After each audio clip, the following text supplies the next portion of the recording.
যখন সমস্ত উম্মতকে জাহান্নাম থেকে বের করে জান্নাতে নিয়ে যাওয়া হবে, সেদিন আমার নবী উম্মত গুলাকে জান্নাতে ঢুকায় যখন জান্নাতের দিকে কদম রাখবে, হঠাৎ একটা শব্দ জাহান্নাম থেকে আসবে।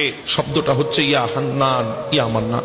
আমার নবী দাঁড়িয়ে যাবেন, জিবরিল একটু গিয়ে দেখ আমার কোন উম্মত ওই জাহান্নামে আর আছে কিনা, একটু গিয়ে দেখ, আমি তো ইয়া হান্নান ইয়া মান্নানের জিকির শুনতে পাচ্ছি। জিবরিল বলে ইয়া রাসূলুল্লাহ, ইয়া হান্নান ইয়া মান্নান তো অন্য নবীর উম্মতরাও বলতে পারে, আপনি কিভাবে শিওর হলেন ওটা আপনার উম্মত? বলে জিবরিল, আমি সেই নবী যেই নবী উম্মতের কণ্ঠের আওয়াজও চিনি। সুবহানাল্লাহ।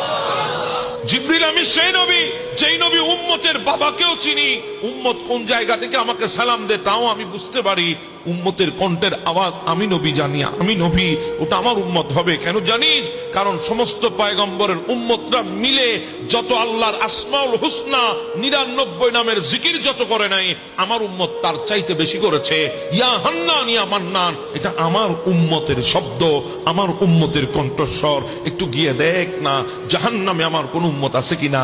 জিবরিল যাবে, আসবি, ইয়া রাসূলুল্লাহ কাউকে তো পাইলাম না, আপনার উম্মত নাই, সবাই তো জান্নাতে চলে গেছে। ইয়া রাসূলুল্লাহ কাউকে তো পাইলাম না। আমার নবী মনে মনে চিন্তা করে হয়তো আমি ভুল শুনেছি, আরেক কদম দিলেন, আবার সেই শব্দ ইয়া হান্নান ইয়া মান্নান। আমার নবী দাঁড় হয়ে গেছে। আল্লাহ তুমি বলো না জিবরিলকে সে গিয়ে একটু ভালো করে দেখার জন্য। আল্লাহ বলে এবার জিবরিল যা না, আমার নবী তো সরবে না, সরবে না, আমি জানি সরবে না, কারণ উম্মতের জন্য দিমানা। যেই নবীকে মাকামে মাহমুদ দিয়েছি, মাকামে মাহমুদে উঠে নাই শুধু উম্মতের জন্য।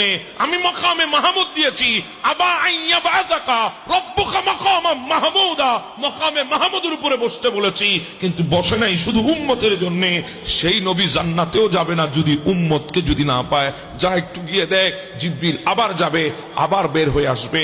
ইয়া রাসূলুল্লাহ, লিস্টি বরাবর তো সবাইকে নিয়ে এসেছি, লিস্টের মধ্যে তার কেউ খালি নাই, মনে হয় আপনার উম্মত নয় সে, আপনি চলে যান জান্নাতে। আমার নবী আবার কদম দেবে, আবার শব্দ আসবে, আবার যখন শব্দ আসবে আমার নবী দাঁড়িয়ে যাবে। আল্লাহ জিবরিল কি ভালো করে দেখবে নাকি আমি নবী জাহান্নামের দিকে রওনা করব? আল্লাহ বলে ইয়া রাসূলুল্লাহ যাবেন না। বলে কেন? বলে ওখানে গেলে আপনার নূরের তাজাল্লিতে 3500 বছর ধরে যে আগুনকে জ্বালিয়ে আমি জাহান্নামের আগুনকে কালো করেছি, ওই আগুন মুহূর্তের মধ্যে ফুল হয়ে যাবে। সুবহানাল্লাহ। আপনি সেখানে যাবেন না। জিবরিল যা একটু ভালো করে দেখ, না পাওয়া পর্যন্ত আসবি না। জিবরিল যাবেন, গিয়ে দেখবে অনেকগুলো স্তূপের নিচে একজন বান্দা, সিনা ওই বান্দা শরীর আর শরীর নাই, ক্ষত বিক্ষত হয়ে গেছে, আগুনে ঝলসে গেছে। ওই বান্দা শুধু ওটা ঠোঁট নড়ে, ইয়া হান্নান ইয়া মান্নান। জিবরিল বলে তোমার নবীকে? বলে আমার নবী, নবী আখিরুজ জামান, আল্লাহর পেয়ারা মাহবুব নবী, নবী আখিরি নবী। তখন বলে হ্যাঁ, তোমার কণ্ঠের আওয়াজ নবী চিনেছে, দাঁড়িয়ে আছে তোমার জন্য। জিবরিল কুলে করে নিয়ে আসবে, আমার নবী হাত বাড়াবে, জিবরিল দে আমাকে দে, আমি আমার উম্মতকে কুলে নেব। এটা তো আমার নবীর হাদিসে মোবারকা, হাসরের ময়দানে ঘটবে সেই ঘটনা।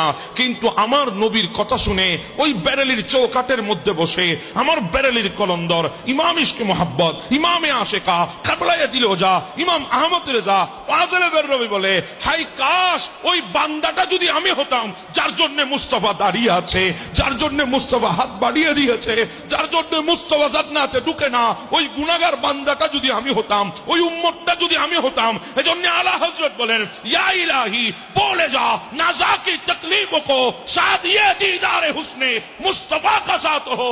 আয় আল্লাহ, আমাকে এমন বিপদের মধ্যে ফেলে দাও, এমন মুসিবতের মধ্যে ফেলে দাও, যেই মুসিবত থেকে উদ্ধার করার জন্য আমার নবী চলে আসবে।